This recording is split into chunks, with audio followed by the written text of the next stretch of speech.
Friends and welcome to another lecture on the constitution series जो हमने शुरू की है। आज हम पढ़ने वाले हैं फंडामेंटल राइट्स। आज हम बेसिकली कोई आर्टिकल नहीं पढ़ने वाले, पर मैं आपको फंडामेंटल राइट्स का बेसिक बताने वाला हूं, ताकि जब भी आप कोई भी आर्टिकल पढ़ो फंडामेंटल राइट्स के रिगार्डिंग, जो कि आपका part 3 of the constitution article number 12 से 35 में दिए हुए हैं, तो आपको आपका जो बेसिक लेवल है वो क्लियर हुए। सो फंडामेंटल राइट्स को क्या कहा जाता है कि fundamental rights are your those rights that are guaranteed rights that are your justiciable rights.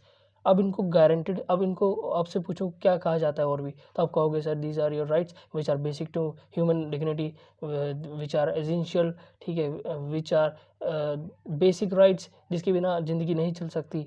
Okay, so fundamental rights are your those rights that are guaranteed rights that are your justiciable rights. Guaranteed क्यों guaranteed? एक चीज़ बताओ, अगर आपका fundamental rights are violet हो गया, suppose एक a person ने मेरा फंडामेंटल राइट वायलेट कर दिया, अब मैं कहाँ जाऊँगा? मैं डायरेक्टली सुप्रीम कोर्ट जा सकता हूँ अंडर आर्टिकल नंबर 32 कि sir my fundamental right is violated.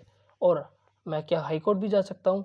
हाँ, मैं 226 आर्टिकल के तहत हाई कोर्ट भी जा सकता हूँ कि मेरा फंडामेंटल राइट वायलेट हो गया।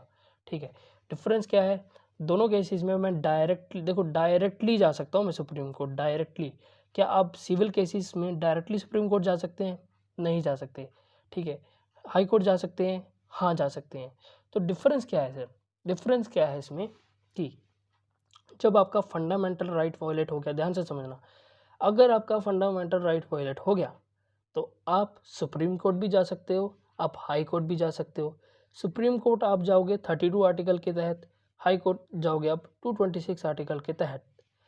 अब सुप्रीम कोर्ट आप तभी जा सकते हो सिर्फ only for the fundamental rights. अब हाई कोर्ट आप फंडामेंटल राइट्स के भी इसमें भी जा सकते हो, प्लस सिविल कोई आपका अगर राइट वायलेट हो गया, कोई भी सिविल राइट, तो आप उसके बेसिस पे भी हाई कोर्ट जा सकते हो। पर देखो होता क्या है कि जब मतलब कि अगर आपका फंडामेंटल राइट वायलेट हो गया, तो आप मतलब अगर सुप्रीम कोर्ट जाओगे तो आपको सुप्रीम कोर्ट कभी मना नहीं कर सकता कि यार हम नहीं देखेंगे, आप पहले हाई कोर्ट जाओ या फिर आप पहले सबऑर्डिनेट कोर्ट जाओ। सुप्रीम कोर्ट कभी मना नहीं करेगा, सुप्रीम कोर्ट को वो देखना पड़ेगा।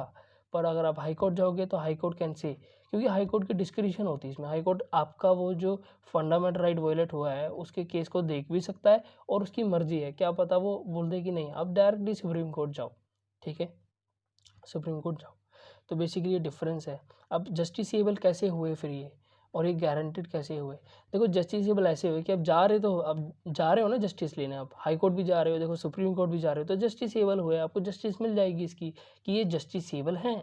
आप जस्टिस लेने हाई कोर्ट जा रहे हो, सुप्रीम कोर्ट जा रहे हो, तो जस्टिसेबल हो गए। गारंटेड कैसे?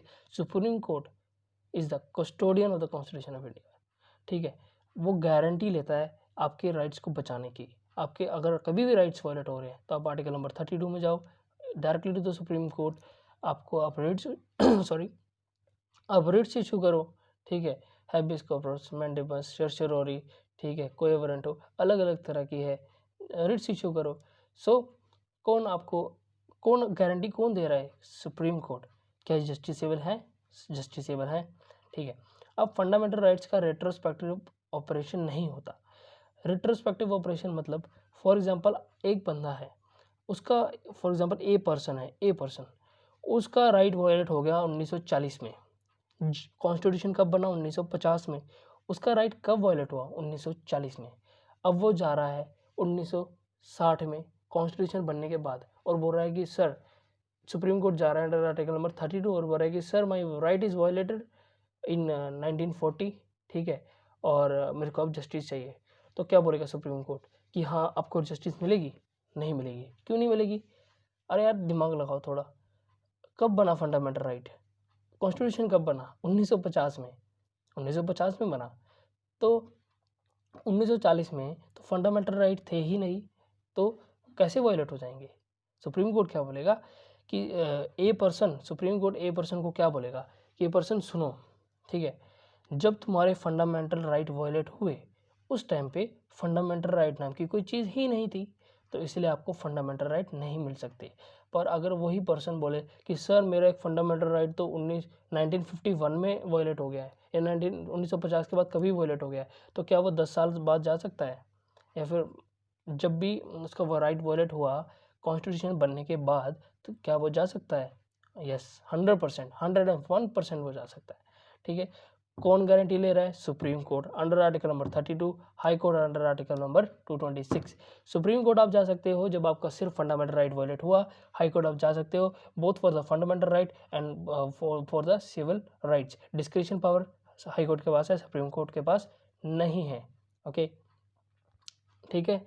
अब ये आपको फंडामेंटल राइट मिलेंगे कहाँ से? Part 3 of the constitution. MCQ भाई बड़ी बार बन जाता है। अब क्वेश्चन एक बन जाता है, क्वेश्चन पूछ लेता हूँ मैं आपसे, ठीक है। मेरे को एक चीज़ बताओ, मेरे को जानना है कि जो हमारे फंडामेंटल राइट्स हैं, these are your negative rights और फंडामेंटल राइट्स जो हैं वो ये जो राइट्स हैं ये कैसी डायरेक्शन दे रहे हैं आपको? These are the negative directions from the constitution or these are the positive direction from the constitution? Answer दो। अगर आपने आंसर सही दिया है तो अब तक दे दिया होगा, और अगर नहीं दिया है तो सुन लो। क्या है कि फंडामेंटल राइट्स क्या बोल रहे हैं, वो स्टेट को रोक रहे हैं कुछ चीज़ करने से। क्या चीज़ करने से? फंडामेंटल राइट पार्ट 3 क्या कह रहा है स्टेट को या फिर किसी भी अथॉरिटी को जो लॉ बना सकती है कि सुनो, आप कोई भी ऐसा राइट नहीं बना, आप कोई भी ऐसा लॉ नहीं बना सकते जो कि हमारे सिटीजन्स, हमारे जो भी पर्सन है जो कि इंडिया में रह रहे हैं उनको फंडामेंटल राइट्स को वायलेट करे। मतलब क्या कि स्टेट कोई भी ऐसा लॉ नहीं बना सकती जो कि हमारे जो कंट्री में लोग रह रहे हैं उनके राइट्स को, फंडामेंटल राइट्स को वायलेट करे। ठीक है ना, स्टेट नहीं बना सकती ऐसा लॉ। बनाएगी तो हमें कौन बचाएगा? Article number 13। ठीक है, सो तो फिर ये कैसी डायरेक्शंस हुई? स्टेट को कुछ चीज़ हम करने से रोक रहे हैं। हम ये नहीं बोल रहे हैं कि स्टेट को आप करो, अब जो मर्जी करो, आप राइट वायलेट करो, आप करो, नहीं, हम रोक रहे हैं, बोल रहे हैं no state, you can not make any law, you cannot make any law which are in derogation or which are in abrogation or which contravene or takes away any of the fundamental rights in part 3 of the constitution of India। ठीक है, तो हम state को basically कुछ करने से रोक रहे हैं। ठीक है, रोक रहे हैं उसको, स्टेट को कोई भी लॉ बनाने से।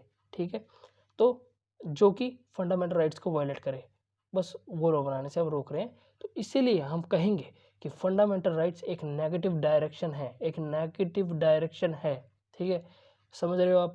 तो ये कुछ बेसिक स्टफ है, आपको पता होना चाहिए जब भी आप फंडामेंटल राइट चैप्टर पर रेफरेंस। अगर आपको ये नहीं पता है ना तो फिर आप पढ़ भी लोगे आर्टिकल, समझ भी लोगे, क्वेश्चन आपको घुमा के आ जाएगा और आप फिर नहीं कर पाओगे, एट द एंड कोई रिजल्ट नहीं आएगा उसका। तो आपको बेसिक चीज़ें क्लियर होनी चाहिए तभी आप कर पाओगे। अगली वीडियो में हम आपसे मिलते हैं एक अच्छे नए टॉपिक के साथ। पूरी अंडरस्टैंडिंग जैसे हम क्लियर करते आ रहे हैं वैसे हम क्लियर करेंगे।